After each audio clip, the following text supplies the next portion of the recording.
Episode number 239. Big friend Gopi. Anand call చేయడంతో లోకేష్ ఇంటికి బయలుదేరతాడు గోపి. అక్కడ వాళ్లు లేకపోవడంతో గోపికి వెల్కమ్ చెప్తుంది లోహిత. టీవీ చూసి బోరు కొట్టి స్టడీ రూంలోకి వెళ్లిన గోపి దగ్గరికి కాఫీ తీసుకునొస్తుంది లోహిత. గోపితో ప్రాంక్ చేద్దాం అని చేదు కాఫీ ఇచ్చినా గోపి దాన్ని ఇష్టంగా తాగడంతో అది ఎలా ఉందో టేస్ట్ చేద్దామని లోహిత ట్రై చేసే క్రమంలో వారిద్దరూ కింద పడిపోతారు. అక్కడ అనుకోకుండా గోపి లోహితని కిస్ చేస్తాడు. బుక్ ర్యాక్ కింద పడి సౌండ్ రావడంతో వాళ్ళిద్దరూ ఒక్కసారిగా స్పృహలోకొచ్చారు. లోహితకి అసలు ఏం జరిగిందో కూడా అర్థం అవ్వడం లేదు. కంటి నుండి మాత్రం కన్నీళ్లు వస్తూనే ఉన్నాయి. ఆ కన్నీళ్లు ఆమె కిందున్న గోపిపై పట్టంతో లోహిత అంటూ చిన్నగా పిలిచాడు గోపి. ఎర్రబడిన కళ్లతో అతనికేసి కోపంగా చూస్తూ ఏం చేశావో కొంచెం అన్న ఐడియా ఉందా అని కోపంగా అంది లోహిత. ఏం మాట్లాడకుండా సైలెంట్గా ఆమెని పక్కకి జరిపి అక్కడ్నుంచి లేచాడు గోపి. కింద పడిన బుక్స్ మొత్తం ర్యాక్స్లో పెట్టేసి బయటికి వెళ్ళటానికి పక్కకి తిరిగేసరికి అతన్నే చూస్తూ ఉంది లోహిత. ఆమె ఎర్రని కళ్ళు ఇంకా ఎర్రగా అయ్యాయి. కోపంలో ముక్కు కూడా ఎర్రగా మారిపోయింది. అంతకుముందు జరిగిన ముద్దు వల్ల ఆమె పెదాలు మరింతగా అందంగా కనిపిస్తున్నాయి. జరిగిన సంఘటన వల్ల ఆమె మానసిక స్థితి ఎలా ఉన్నా అతనికి మాత్రం ఆమె ఒక శృంగార నాయికలా కనిపిస్తుంది. తన మానసిక పరిస్థితికి గోపికే చాలా ఆశ్చర్యంగా అనిపించింది. తనలో కోరిక అంతలా పెరిగిపోతుందా? సెక్స్ కోసం అంతలా కోరుకుంటున్నానా అని ఆలోచిస్తూ అక్కడే ఉంటే ఇంకేం తప్పు చేస్తాడో అన్న భయంతో అక్కడ్నుంచి వెళ్టానికి సిద్ధమయ్యాడు గోపి. ఈ విషయం బయటకొస్తే లక్ష్మణ్తో తన ఫ్రెండ్షిప్ కూడా చెడిపోతుంది. అసలు ఇకపై వాళ్ళని ఫేస్ చేసే ధైర్యం కూడా ఉంటుందో లేదో. ఇలా ఏవేవో ఆలోచనలు అతని మైండ్లో సుడులు తిరుగుతూ ఉన్నాయి.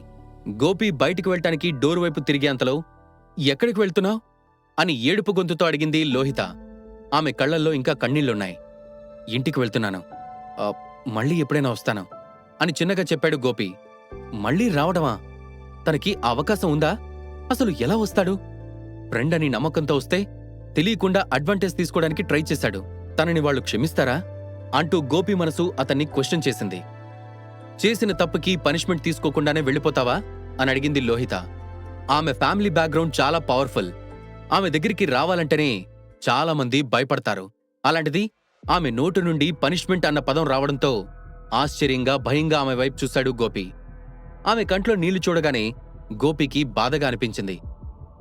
ఐఎమ్ సారీ లోహిత, ఆ సిచ్యువేషన్లో నాకు తెలియకుండానే నేను అలా అడ్వాన్స్ అయిపోయాను. నిన్ను ఇలా చూస్తుంటే మనసుకి చాలా కష్టంగా ఉంది. ప్లీజ్ ఈ ఒక్కసారికి నన్ను క్షమించు. నెక్స్ట్ టైం నీ ఇష్టం లేకుండా నిన్ను టచ్ చేయను అని మనస్ఫూర్తిగా చెప్పాడు గోపి. ఏవేవో మాటలు చెప్పి పనిష్మెంట్ తీసుకోకుండా ఎస్కేప్ అవుదాం అనుకుంటున్నావా? అంత సీన్ లేదు. పనిష్మెంట్ లేకుండా ఇక్కడ్నుంచి కదిలే ప్రసక్తే లేదు అని తేల్చి చెప్పింది లోహిత. ఆమె నార్మల్గానే చాలా స్ట్రాంగ్ పర్సన్. గోపికి ఆమె ఇప్పుడు ఇంకా స్ట్రాంగ్గా అనిపించింది. ఏం పనిష్మెంట్ అంటూ కొంచెం నెర్వస్గా అడిగాడు గోపి. కాఫీ తాగాలి. నా చేత్తో నేను పెట్టే అమృతం లాంటి కాఫీ.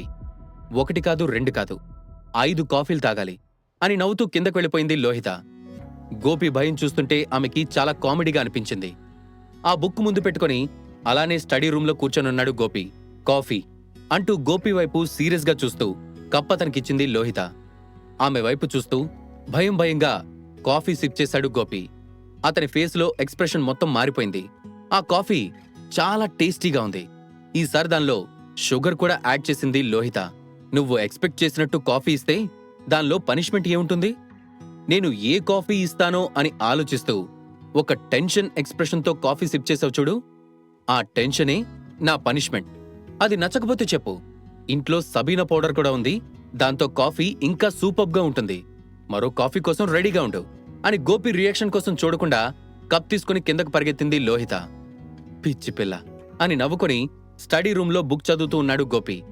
కిందకొస్తున్న లోహితకి ఫ్రంట్ డోర్ ఓపెన్ అవుతున్నట్టు కనిపించింది. ఎవరా అని చూస్తే లోహిత బాబాయ్ శ్రీధర్ ఇంటికొచ్చాడు. బాబాయ్ మీరొచ్చేశారా అని ఆనందంగా అడిగింది లోహిత. ఎవరో గెస్ట్ వచ్చినట్టున్నారు అంటూ డోరు దగ్గర షూ చూసి చిన్నగా అడిగారు శ్రీధర్. ఆ బాబాయ్, నా ఫ్రెండ్ వచ్చాడు. అతని పేరు గోపి. నాతో పాటు యూనివర్సిటీలో చదువుకుంటున్నాడు. మీరు ఎప్పట్నుండో కలవాలనుకుంటున్నారు కదా, తనే పైన స్టడీ రూంలో ఉన్నాడు అని చెప్పిన లోహిత కిచెన్లోకి వెళ్ళింది. చాణక్యుని అర్థశాస్త్రం చాలా ఇంట్రెస్టింగ్ బుక్ అన్న మాట వినపడి తల తిప్పి డోర్ వైపు చూసిన గోపికి ఒక వ్యక్తి డిగ్నిఫైడ్ లుక్తో డోర్ దగ్గర నిలబడి తన వైపు చూడటం చూశాడు. చూస్తుంటే నీకీ బుక్ మీద బాగా ఇంట్రెస్ట్ ఉన్నట్టుంది, ఇలాంటి బుక్స్ కూడా చదువుతావా అంటూ లోపలికొస్తూ గోపి వైపు ఆశ్చర్యంగా చూస్తూ అడిగారు ఆయన. ఆ, అప్పుడప్పుడు చదువుతాను సార్ అంటూ ఆ బుక్ని టేబుల్ మీద పెట్టి ఆయన వైపు చూస్తూ లేచి నిలబడ్డాడు గోపి. కూర్చో యంగ్ మ్యాన్, బుక్స్ చదవడం చాలా మంచి అలవాటు. ఈ స్టడీ రూమ్ చూడ్డానికి కొంచెం చిన్నదే, కానీ ఇక్కడున్న బుక్స్ కలెక్షన్ మాత్రం చాలా రేర్. బయట దొరకని ఎన్నో బుక్స్ నా దగ్గరున్నాయి. చాలా సీక్రెట్ బుక్స్ కూడా ఈ స్టడీ రూమ్లో ఉన్నాయి. నువ్వు కావాలంటే అవి కూడా చదువుకోవచ్చు. నేను నీకు ఒక లాక్ సెట్ని కూడా సెపరేట్గా ఇస్తాను. అప్పుడు నేను ఇక్కడ లేకపోయినా నువ్వు ఈ బుక్స్ చదువుకోవచ్చు అని చెప్పారు Sridhar. Thank you so much sir అని నవ్వుతూ అన్నాడు గోపి. నా పేరు శ్రీధర్, నేను లోహిత వాళ్ల బాబాయిని అని తనని తాను ఇంట్రడ్యూస్ చేసుకున్నాడు శ్రీధర్. హాయ్ సార్ అంటూ పొలైట్గా విష్ చేశాడు గోపి. మా బాబాయ్ ఈ స్టేట్ పొలిటికల్ అఫైర్స్ అంబాసిడర్. ఆయన పేరు చెప్తే ఈ సిటీలోనే కాదు, మొత్తం స్టేట్లోనే అందరికీ టెర్రర్ తెలుసా అంటూ తన బాబాయ్ గురించి గొప్పగా చెప్తూ 2 కప్పుల్లో కాఫీ తీసుకునొచ్చింది లోహిత. ఒక కప్ శ్రీధర్ గారికిచ్చి మరో కప్పు గోపి చేతికి నవ్వుతూ ఇచ్చింది లోహిత. ఇప్పటికే 2 కప్పులు కాఫీ తాగాను, ఇంకో కప్ అంటే నా వల్ల కాదు, ప్లీజ్ అంటూ దీనంగా ఆమె వైపు చూస్తూ చిన్నగా ఆమెకు వినపడేలా అన్నాడు గోపి. నీకు అదే పనిష్మెంట్ అన్నట్టు కళ్ళతో నవ్వుతూ కాఫీ అక్కడ పెట్టేసి వెళ్ళిపోయింది లోహిత. లోహిత వెళ్ళిపోగానే కాఫీని ఒకసారి సిప్ చేసి టేబుల్ మీద పెట్టేసి, సో నీ పేరు గోపి రైట్? లోహిత చెప్పింది. నేను నిన్ను ఇకపై బిగ్ ఫ్రెండ్ అని పిలుస్తాను గోపి. నువ్వు వయసులో నాకంటే చాలా చిన్నవాడివైనా నువ్వు నాకు చేసిన సహాయం మాత్రం చాలా పెద్దది. దానికి ఎన్నిసార్లు థ్యాంక్స్ చెప్పినా సరిపోదు. లోహిత చెప్పింది. నువ్వే పాలియా కంట్రీ లీడర్కి కాల్ చేసి మమ్మల్ని సేవ్ చేశావని. ఆ రోజు నేను నా టీం చాలా క్రిటికల్ కండిషన్లో ఉన్నాం, కానీ నువ్వు చేసిన ఒక్క కాల్తో అంతా మారిపోయింది. వాళ్ళు మమ్మల్ని చాలా మర్యాదగా చూసుకున్నారు. అసలు ప్రాణాలతో తిరిగొస్తామా అని అనుకున్న సిచ్యువేషన్లో అతిథి మర్యాదలతో వాళ్ళు మమ్మల్ని తిరిగి ఇండియాకు పంపించారు. అంత హెల్ప్ చేసిన నీకు థ్యాంక్స్ అని చెప్పడం కూడా చాలా చిన్న మాట.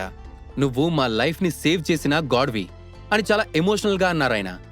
అయ్యో సార్, అంత పెద్ద పెద్ద మాటలెందుకు?